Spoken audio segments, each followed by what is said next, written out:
Thank you, Tom. And thank you, Aaron, and the leadership team, Marcella, and everyone. We have been so wonderfully hosted this weekend. I did not come alone. I'm here with a dear, dear friend of mine. Charity, are you in the house? I'd love for you to stand up wherever you might be. Well, she is in the back. If you have any questions really about anything, feel free to ask Charity. She is brilliant in heart and mind. Since I am meeting almost all of you for the very first time, I would love to take a few minutes to share a bit of background.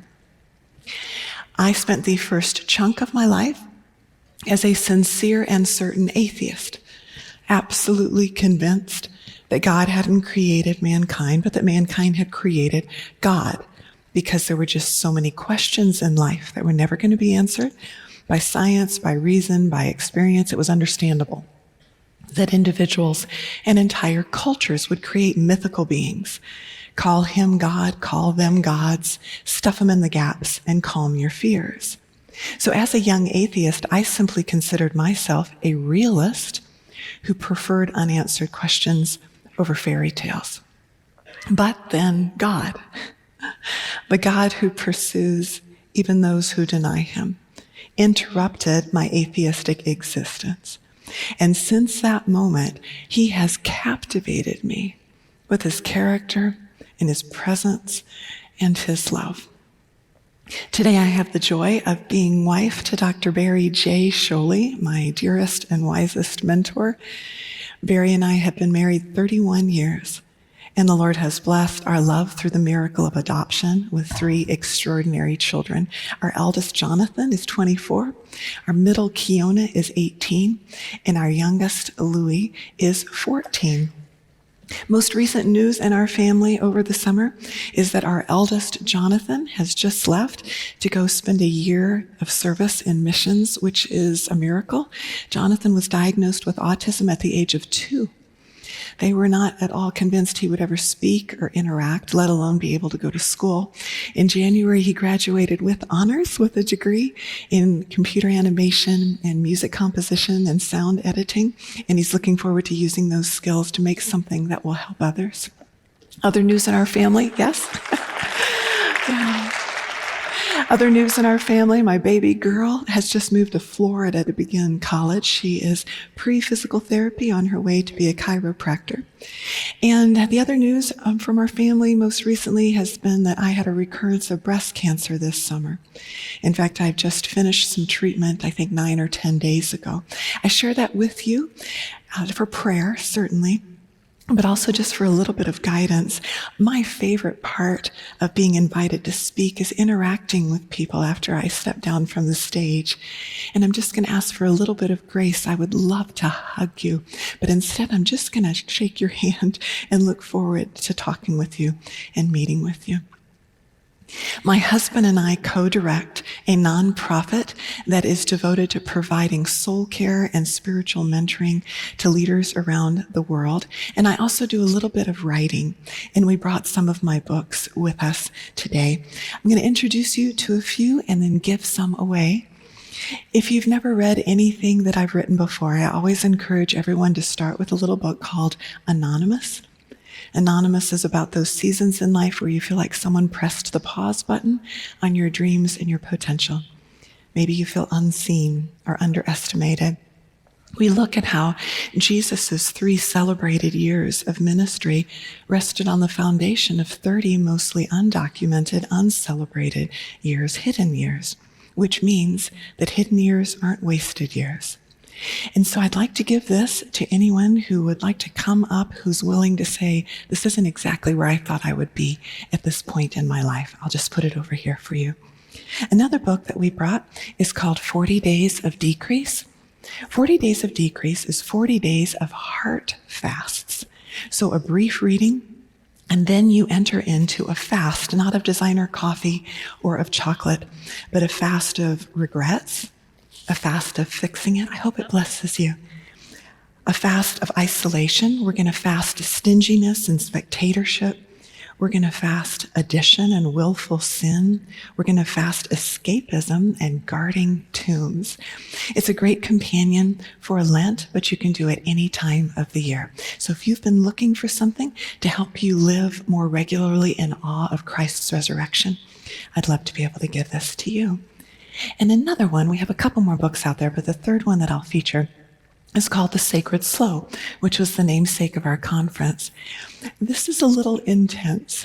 This is 52 chapters of exercises to help you practically grow. I hope you enjoy it. To help you practically grow the mental muscle and the muscle in your will to live attentive to God in every moment. This is the actual content my husband and I both use when we're ministering and mentoring to leaders.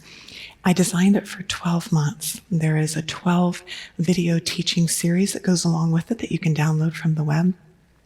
But I'm going to ask that if you come up and get this one, that you're making a commitment to spend no less than 12 weeks in it. And there's a guide at the back to lead you through. So I'll put it right here in the middle for anyone who would like. Now today, for our teaching time, I am going to be sharing with you a study that began for me almost 30 years ago in a study of the word worship. We're going to be examining a passage of Jesus's teachings. Now, whenever we begin to study a passage in the scripture in general, or a narrative in particular, we start by beginning to identify the context. Who said what to whom, when, where, how, and if possible to identify why. Then we identify a timeless biblical principle and seek to apply that timeless biblical principle to our 21st century lives. So today I'm going to be altering that methodology ever so slightly. We're going to begin by identifying most, but not all, of the questions of context. Then we are going to identify a timeless biblical challenge.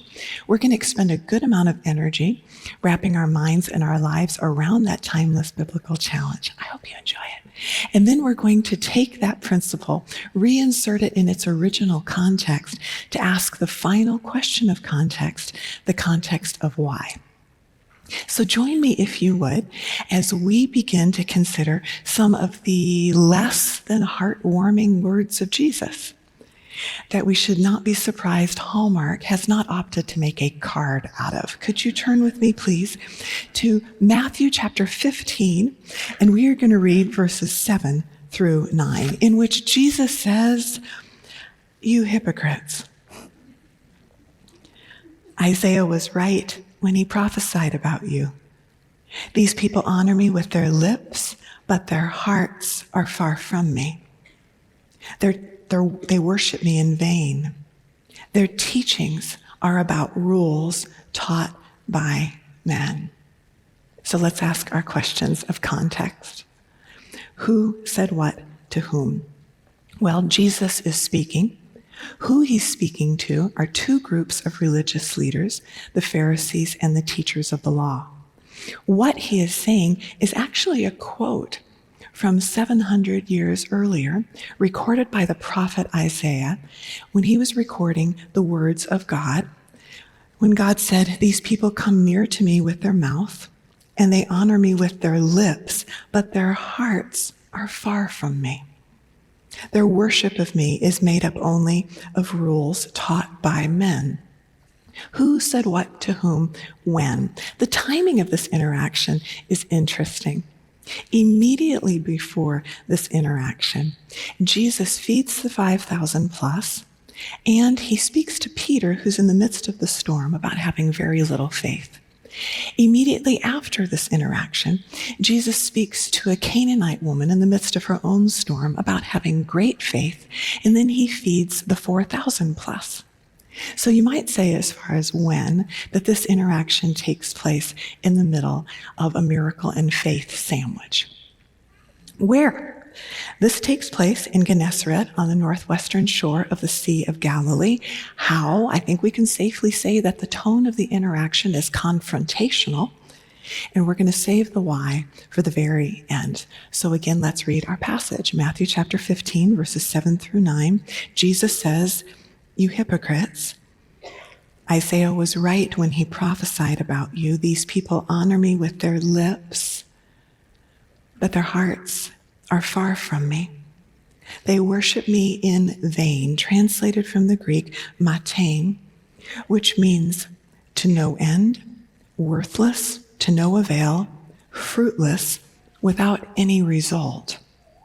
They worship me in vain. Their teachings are about rules taught by men. So evidently, from this passage, we see that the people in the Old Testament faced a challenge, that the people in the New Testament also faced, that we face today. It's a timeless biblical challenge. The challenge of every generation needing to distinguish between forms and between substance. Jesus said that the people of his day honored God with their forms. He said they honor God with their lips. They said the right things at the right time. They did the right things in front of the right people. But the substance that God was looking for, hearts that worship him in spirit and in truth. Jesus said that their hearts were far away from God. And Jesus passed his hand over forms that lacked substance, and he said, vanity. Forms that lack substance, Jesus said, vanity. A timeless biblical challenge. Every generation is responsible to distinguish between forms and substance. So now I'd like to layer some illustrations to help us wrap our minds and our lives around this timeless biblical challenge of distinguishing between form and substance. Charity, my dear friend, there you are. Can I pick on you, love? This is Charity, everyone. Would you stand, please, hon? Yay! She's amazing. Let's say that my dear friend Charity was thirsty. And I said, Charity, I can take care of that. And so I went and I got a form, a cup. Now, does it have any substance in it? No, it's just the form. And I hand it to her and I say, here you go, my friend. And Charity takes it and she says, well, thanks, Alicia, but the form without any substance is useless to meet her real need. Yes? And I say, what was I thinking? I tell you what, I know what to do. And I go and I set down my form and I go into the kitchen and I turn on the faucet and I cup my hands under some pure substance and I go over to Charity and I say, here you go, my friend. So whereas the form without any substance was useless to meet her needs, the substance without any real transferable form was unusable. Yes? Thank you, Charity. We need both, don't we? They're dependent and yet distinct. Another illustration. I want you to consider the modern orange. Now, to my rather unagricultural eyes, this orange only has two parts. It's got the form, it's got the peel, and then inside it's got the substance. It's got the stuff I want, the stuff that tastes good, the stuff that'll give me my daily dose of vitamin C and nourish me. So a question for you, is the form necessary? Yes, it is. The form protects the substance. The form preserves the substance. The form prolongs the substance's life. But is the form the substance itself? No. No, they're dependent and yet distinct. But what if I were to become confused? What if I were to start thinking that the form was the substance?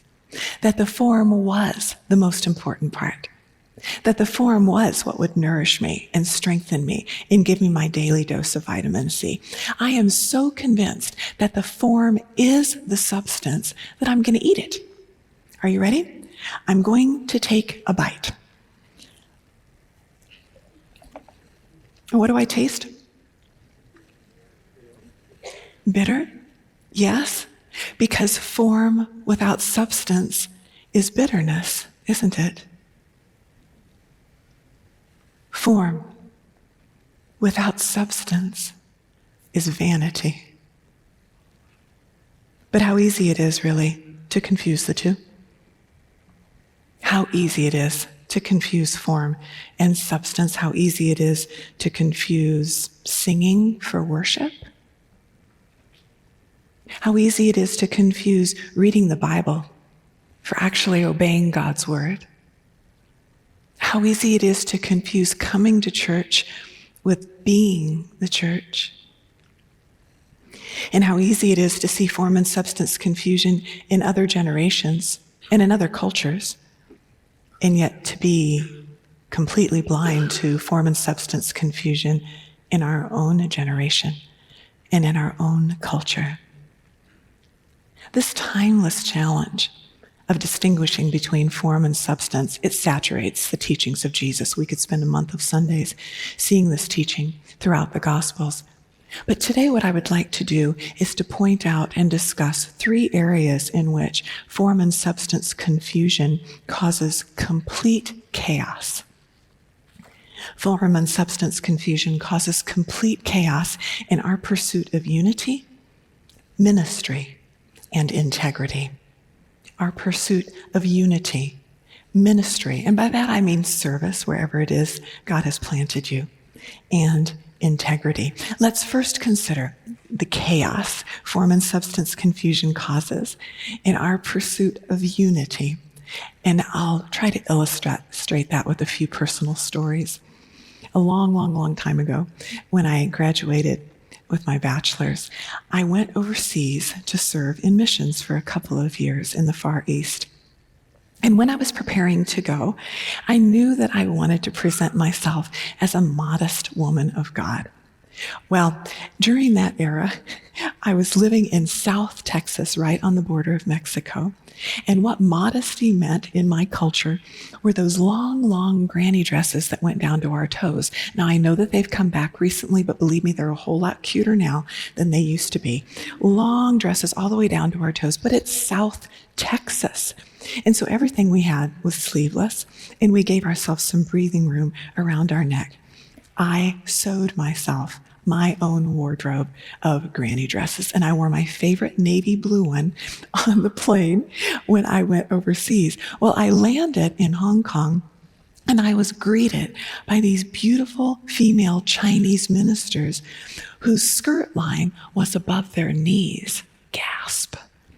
But who would have never, ever in that time bared their shoulders, let alone have a neckline below their collarbone. So we're in the airport staring at each other. And we had a couple of different paths we could take, didn't we? We could have looked at one another and said, wow, is her form different? Must mean her substance is too. And dismissed and devalued one another. Or we could look at each other and say, maybe, just maybe, modesty in South Texas takes on a different form than it does in Hong Kong, which is what we did. We looked at one another in the airport and we laughed. And then we did the only reasonable thing anyone could do under such circumstances. We went shopping. And we got me an appropriate wardrobe. And the truth is, I couldn't wear one piece of it when I went back home. Family, so much of what divides us has nothing to do with anything Jesus died for. Another illustration. I have the joy every year of spending some time in prayer with a beautiful group of women from a completely different culture and completely different generation. And one year we were all around the dining table, and they were sharing their sincere, heartfelt concern about the kind of music that had begun infiltrating their churches. So I just kept eating and I kept listening and I started to wonder. They talked about how this music was incredibly contrary to the rhythm of life. How fascinating. I wonder what they're talking about. They talked about how studies had been done about this kind of music. And that because this music was so contrary to the rhythm of life, when studies were done playing this music in the presence of farm animals, that cows stopped giving milk. Just stop. And when this music was played in the presence of chickens, that chickens just up and died. I mean, it just fell out. So by now, I am baffled. What on earth? What kind of industrial noise has infiltrated? And then they started mentioning specific songs. And I thought, oh my, what kind of way industrial noise that's infiltrated their church is my noise. That those are my songs. That's my worship. And as I sat there in silence, which without question was the wisest posture I could have possibly assumed in that moment, I was thinking about the challenge of form and substance. The fact is that the forms that carried true worship for me did not carry true worship for my sisters from a different generation and a different culture. Some of us prefer the hymnal, don't we? And others of us like to sing off the wall. But what's the hymnal? It's a book. And what's the projector? It's a machine. They're both forms. And unless those forms are filled with the substance God is longing for, hearts that worship him in spirit and in truth, Jesus is going to pass his hand over the hymnal and the projector equally and say, vanity.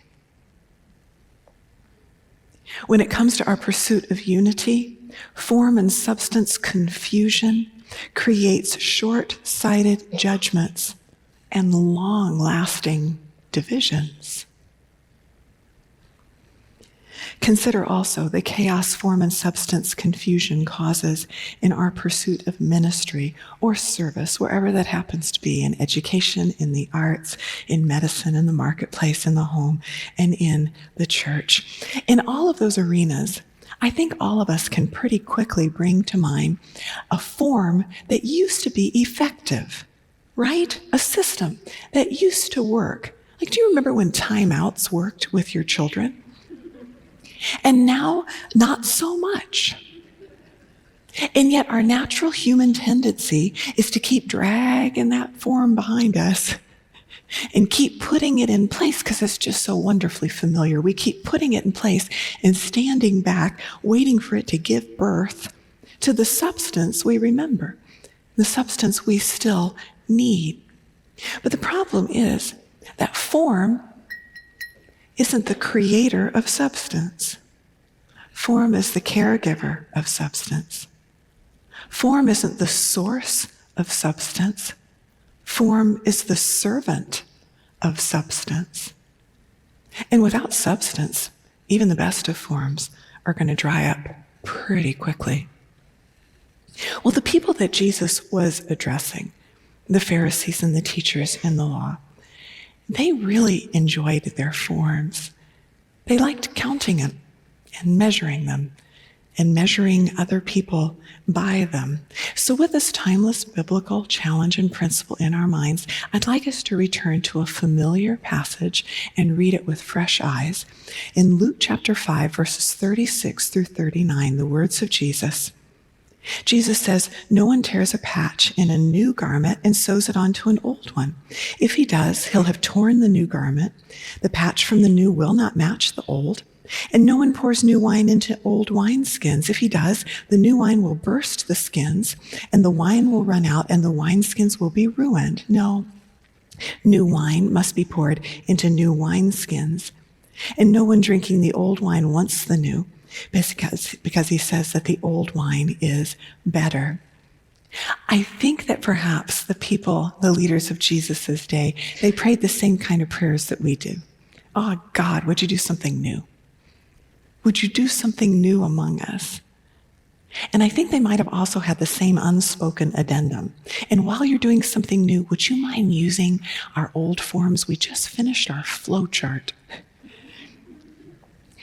And Jesus says, oh, I am doing something new. I am doing something new among you. Even now it springs up. Can you not perceive it? Yet some of the old forms may not serve the newness well. The religious leaders of Jesus' day, they weren't willing to release what they could count in order to embrace what could set them free, which is a pity, isn't it? Isn't it a pity to value the cup more than the life-giving water that it can hold?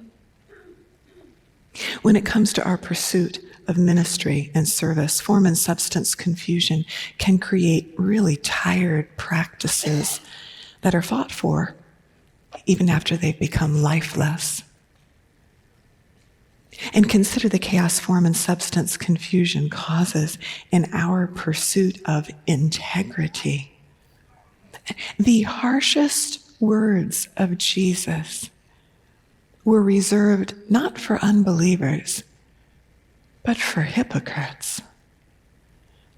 Consider these words from Jesus in Matthew chapter 23 and listen for form and substance. Verse 23, Jesus says, woe to you, teachers of the law and Pharisees. These are the exact two groups that Jesus was speaking to in our passage in Matthew 15.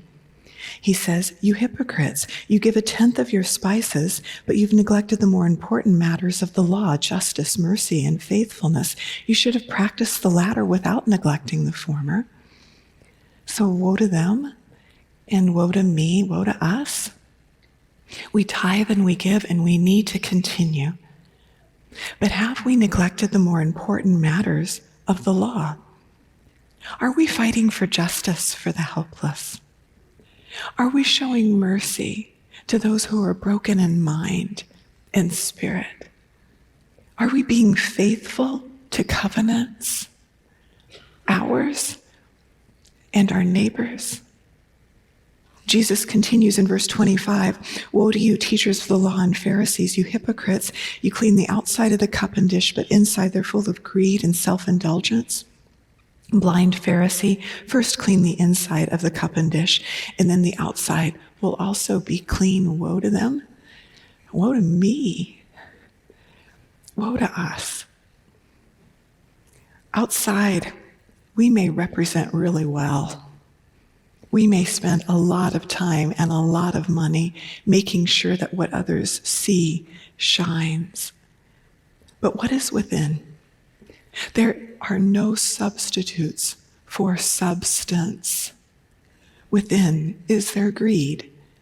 Is there self-indulgence? Is there pride?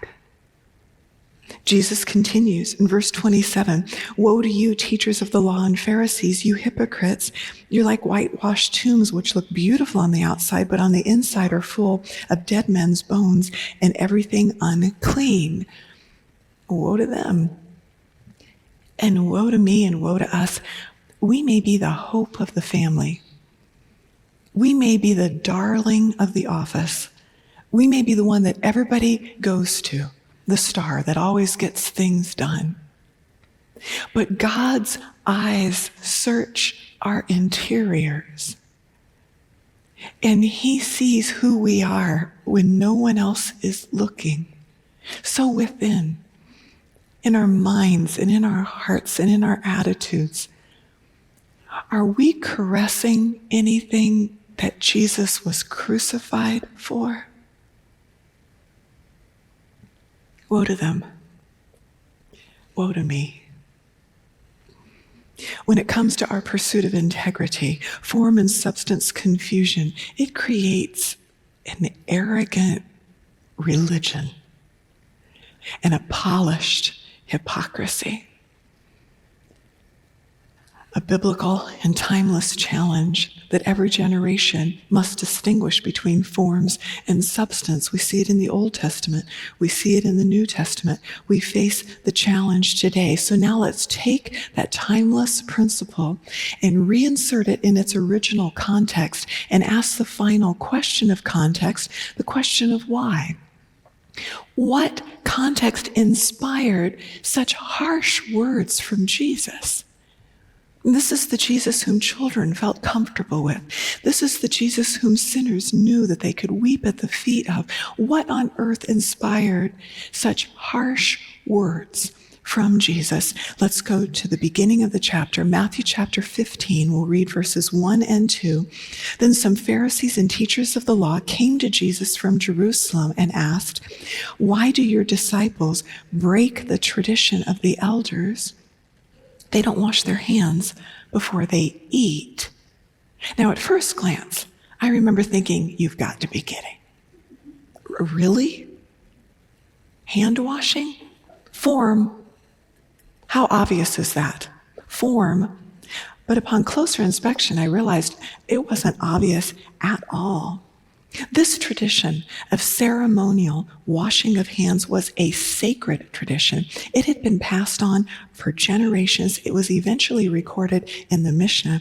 It had become a matter of conscience, and it was enforced with fervor. To break this tradition was seen as a transgression against God himself. One rabbi, Rabbi Joseph, was quoted as saying, "To eat with unwashen hands is as great a sin as adultery."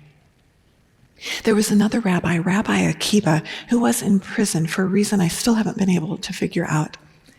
And every day he received 2 glasses of water, one to drink because we need water to live, and the other with which to wash his hands. Well, one day, so the story goes, and there are 2 versions, half of the water was spilled out. One version that I read said that one glass just tipped over and all of its contents were lost. Another version that I read said that the warden had actually poured out half of the water. But either way, Rabbi Akiva was left with only half of his day's water ration. What do you think he did with it? Did he drink it, or did he use it to wash his hands? He used it to wash his hands.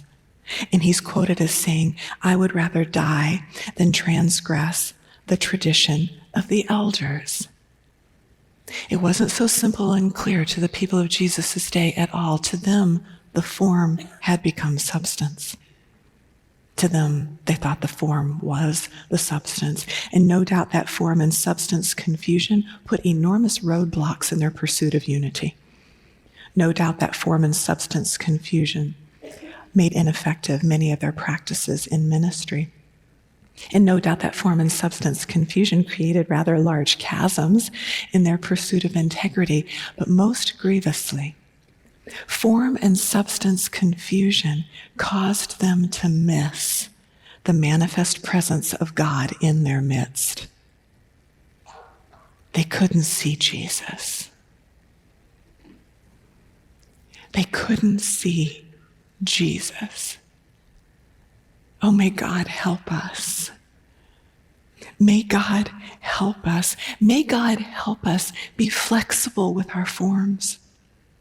May he help us honor the forms that have served previous generations well. May he help us treat those forms and those generations with great honor. May he help us hold our own forms rather loosely and lightly. May he help us free the next generation to follow Jesus in a new day. And may God help us be stubborn regarding substance in every generation. May he help us be stubborn regarding being a people who worship him in spirit and truth in every generation. May he help us stop wasting our limited supply of daily emotional energy being offended by things that do not offend him. In just a few moments, Tom is going to come and lead us in a close and prayer. I would like to offer you some thoughts to take into your devotions, into your families, into your life groups. And then I have one specific request for one specific group here today. Here are some thoughts if you'd like to write them down. God, is there any way in which we're devaluing others' sincere souls because of their form? Is there any way in which our hope for service has been misplaced in form instead of substance? Is there any hypocrisy that we've started to justify and rationalize in our lives? Is there any way in which our focus on form is blinding us to the manifestation of your presence in our midst? Take these questions, take these thoughts, and may God help us to apply this principle deeply in our lives. And so here is my closing thought. And as I mentioned, it's a request of a specific group. I would like for just a moment to ask something of anyone here who in honesty you would say that you're not sure about Jesus, or that perhaps like me you've made a decision that perhaps God doesn't even exist. And you've got reasons for it, no doubt. I've never met a reasonless atheist or agnostic or disillusioned soul. You may have been hurt. You may have been confused. Something in your life may have just been too painful to process, whatever the story is. I have a request for anyone who's pressed the pause button on dedicating your life to Jesus. And here it is. I'm going to make this request on behalf of all sincere followers of Jesus Christ.